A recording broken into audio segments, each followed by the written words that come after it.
Welcome to the stage, my now beardless friend, and your Kentucky Vice President, Josh Young.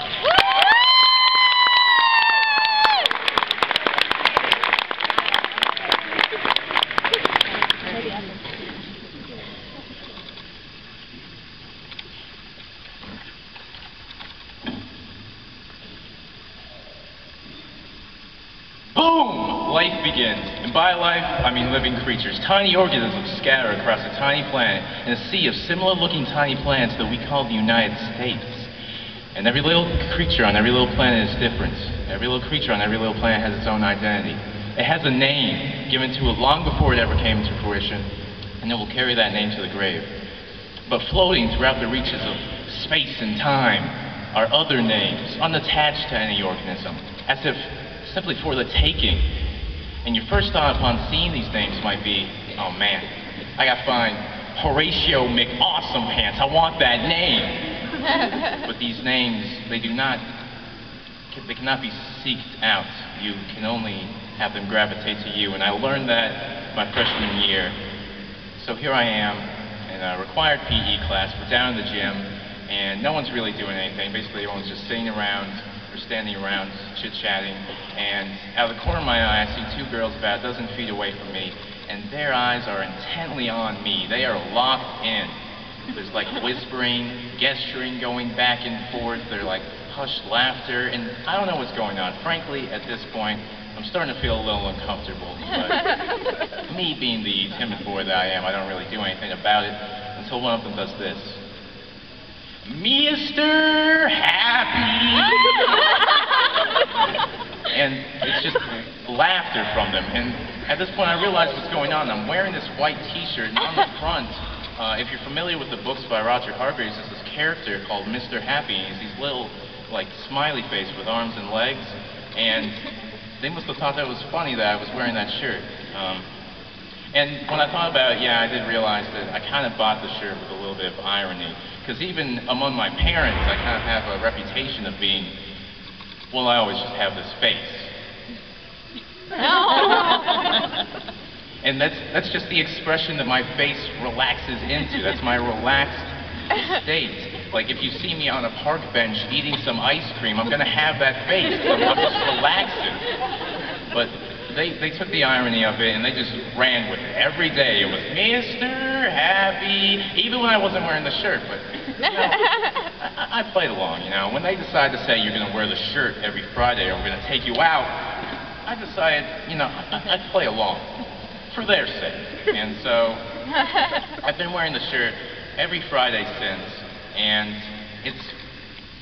people have actually begun to identify me as Mr. Happy. There's actually like a handful of people at my school who know me primarily as Mr. Happy. And as strange as it sounds, it's actually been an opportunity for me to get out of my comfort zone.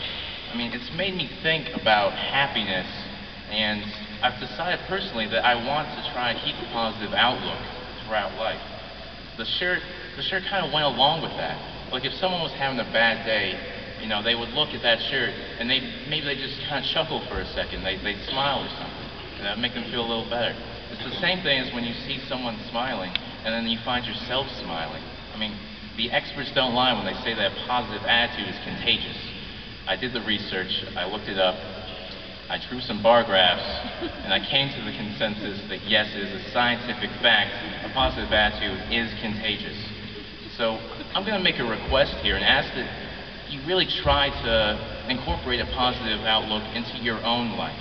You know, so often we get the opportunity to do something great, like a service project through our Beta Club that's going to help our community, and all that we can say is, yeah, I got like a thing that just, like, what are you doing? Do you kiss your mother with that tone of voice? You never know what you're going to get out of an opportunity. You are alive and well, and those are two reasons that you need not complain. I mean, these opportunities, these experiences that we have, they're what make up our identity. I'm Mr. Happy, and really that's truly a part of who I am. Our names, our titles, you know, there's something that we can have reverence for. And I'm proud to be your Kentucky Beta Club Vice President. But I wouldn't be here today if I hadn't taken the chance and put myself out there for hundreds of people to see. That's you all. And every second that I look out of this crowd, I'm reminded that it was all worth it. I don't regret a moment spent here at the Galt House, or at the Opryland in Nashville, Tennessee, or at Limestone College in South Carolina at Roy Hill. No, it was all worth it. But, sometimes I look at other times in my life, and I ask myself, has some name of mine slipped me by? Is there some part of my identity that's lost to me? Consider these things, really consider them the next time you have an opportunity to make something out of this high school experience, or your impending college experience. And lastly, I task you with this. When someone wants you to fit a mold, break it. When someone else sets the bar, raise it. Don't let yourself get in a rut. There's always a second chance to turn it all around. Challenge yourself and surround yourself with people that challenge you spiritually, morally, mentally, emotionally. That's essential. So that when you look back on the identity that you etched out of this existence, you can be proud. Thank you.